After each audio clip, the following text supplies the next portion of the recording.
In order to understand this character build, you must first understand the stories of three men. These men are known as the brain, the mind, and the future. Let's start off with the brain. The brain was a future tech scientist and creator of the technology behind the Guardian of Eden creation kit, otherwise known as a GEC. Pre-war, the brain led advancements in the fields of life preservation and post-atomic war recreation.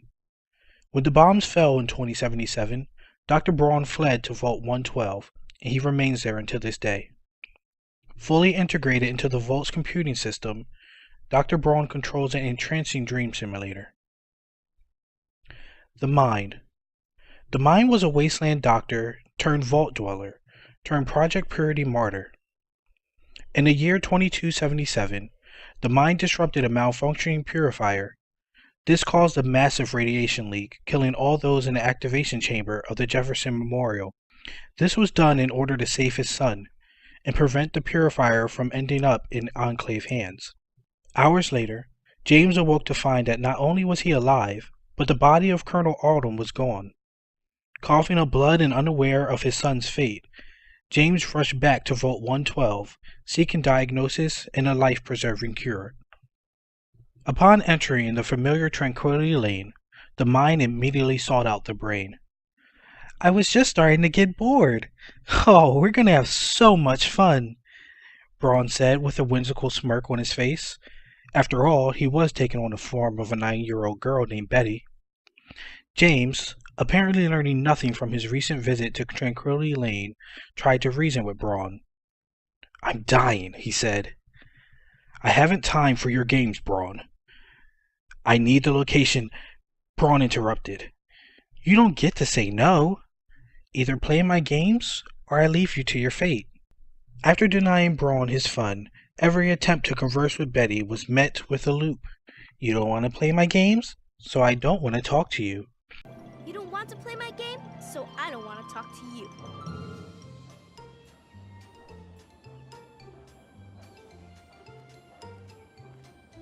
You don't want to play my game, so I don't want to talk to you.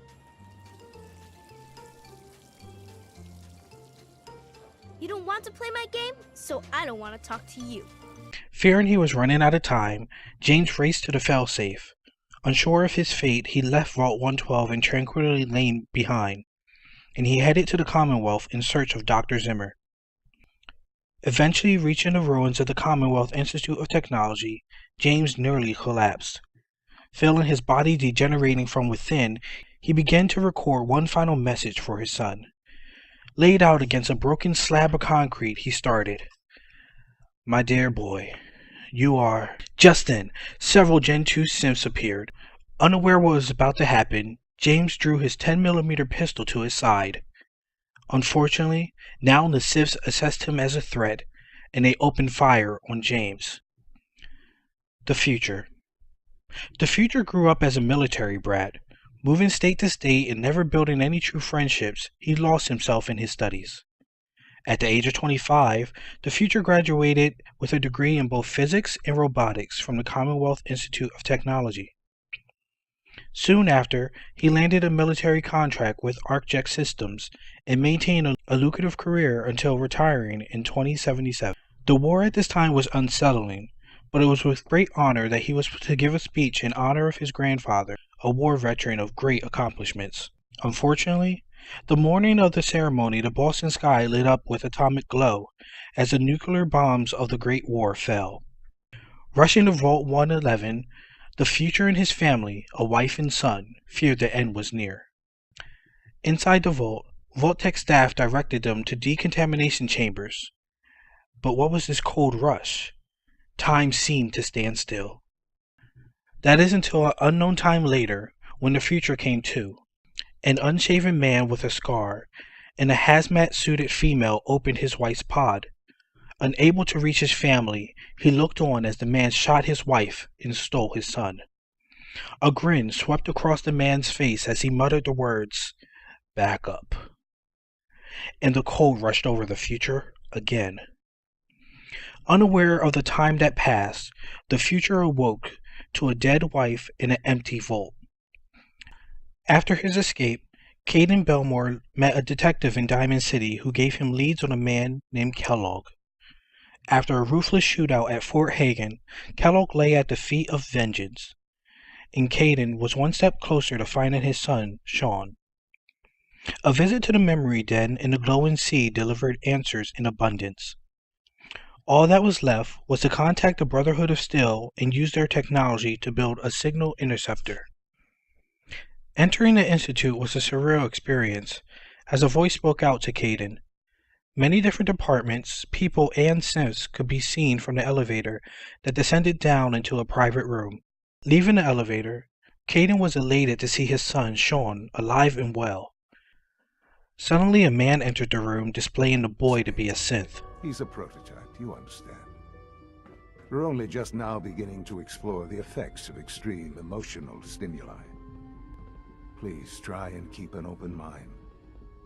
I recognize that you are emotional, and that your journey here has been fraught with challenges. Let's start anew. I am Father. Welcome to the Institute. Upon questioning, the man explained, And answers you shall have.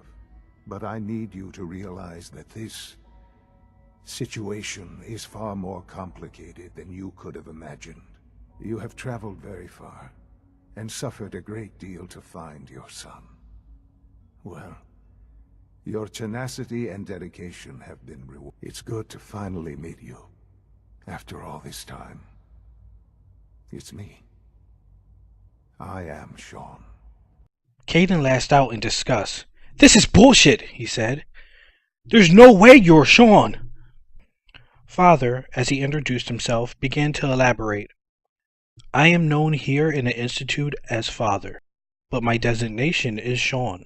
It stands for Scholar of Hyper-Aware and Undistinguishable Nanotechnologies." Superiorly confused, Caden asked, "What the hell are you talking about? Are you my son or not? Enough games!" Father started again. "My dear S626, the world you knew before Vault 111 was one filled of life, unlike the one we know today. Your wife, Nora, what greater motivation fueled by a love lost and a hatred for an unknown man? And finally, your son. What better reason to adore the treacherous Commonwealth as you did? These circumstances, my son, these circumstances were not played out by chance. I needed to test. I needed to test the free will, determination, and mental strain of my successor." "Your successor?" Caden asked as he raised his weapon. And what's it S6? Some kind of SOS? Are you calling for backup?" "No, not at all," Father replied. "You must understand. Everything you knew before leaving Vault 111 was programmed into your cerebral cortex as a simulation." "Implanted memories? You're lying!" Caden yelled. "It's true. Even the memory of Kellogg slaying Nora.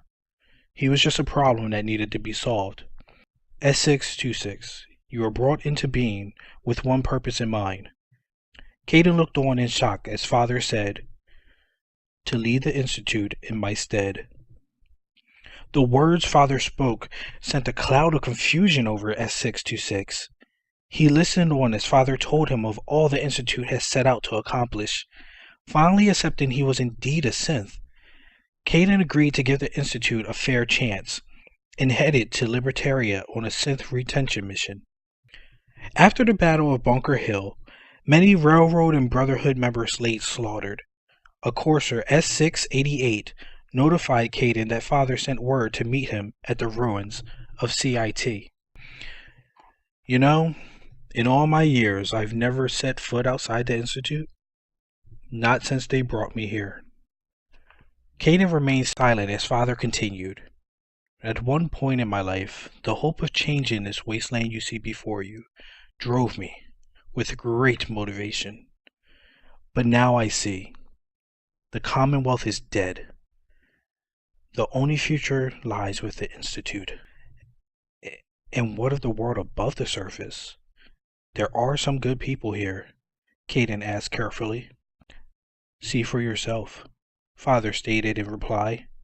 S626. Access memory file alpha purity. Suddenly, before his eyes, S626 recalled several memories. Visions of a vault and a scripture from Revelations, a conversation with a dark man in glasses, another of a younger Madison Lee. Do you see? Caden could hear Father as a distant echo as more memories flashed by. The next memory came to a stop. It slowed, and the words Project Purity could be heard. Ah! Caden cried out as a flash of laser shot in his direction, but this was just another memory to be recalled. S626, or Caden as you self-designated yourself, listen. This is where it all began. Father explained the memories further. It was here that the Institute found me clinging to life after my journey from the capital wasteland. Back then, my cell structure was being rewritten on a molecular level.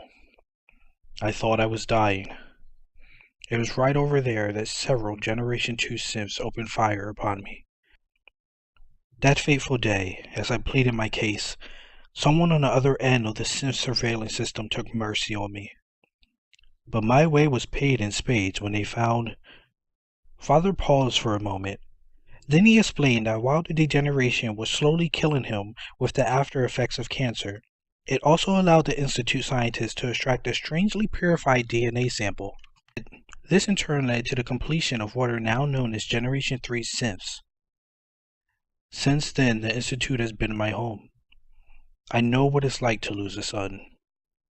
But I've heard great things, although that's a story for another time. Father finished. The moment soon passed, and after a committee meeting, the Institute as a whole was informed of Father's fate and of Caden's future as director. The Institute's next directive was to remove key players from the table. The Railroad would never stop in their mission. The Brotherhood sought the complete destruction of all synthetic technology and the death of the Institute.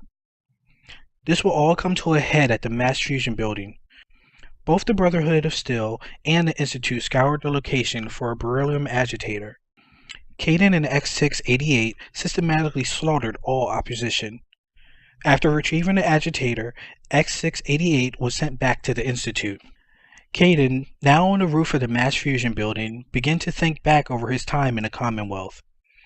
Time seemed to slow as he thought about the many human lives he had taken in order to find his son. How he betrayed close friends for the values and secrecy of the Institute. Raiders and slavers are one thing, but what happens to Garvey and the Minutemen when we abandon the surface? He thought to himself.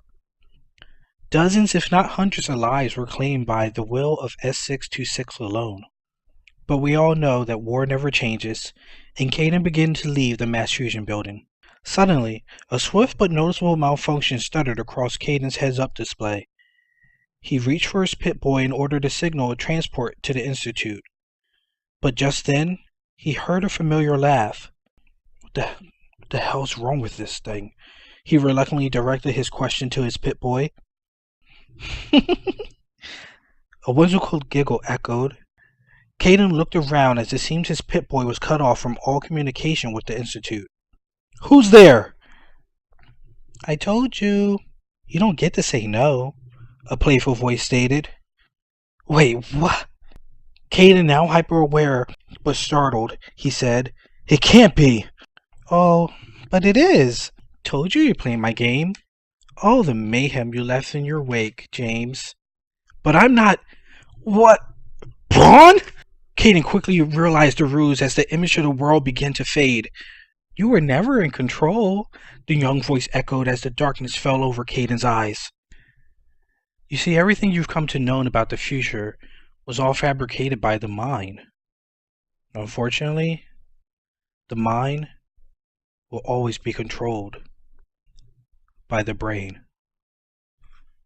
The end. So there you have it, ladies and gentlemen. Part 1 of the Secret Synth build. That is the backstory. It's been a long time coming, but I appreciate you for watching. A lot of work went into this backstory. Changed it a few times. It's been in the works. Finally got it out for you guys.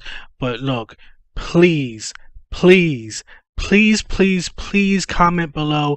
Let me know what you think about this video. Let me know what you liked about it, what you didn't like about it. Did you or didn't you see the ending coming? If you think it compares to Inception at all. I really had fun making this build and this background story, and trying to come up with those wow factors at the end. So if you thoroughly enjoyed it, please subscribe and click like on this video. Tell a friend about this video, and really try to get the comments going. And if you have any other theories, I know a lot of people think we all know who Deacon is, and if that can intersect with this story, then maybe I'll make a build for that. I really appreciate your time and you watching. It's your favorite gaming ninja, Dark Shinobi, over and out.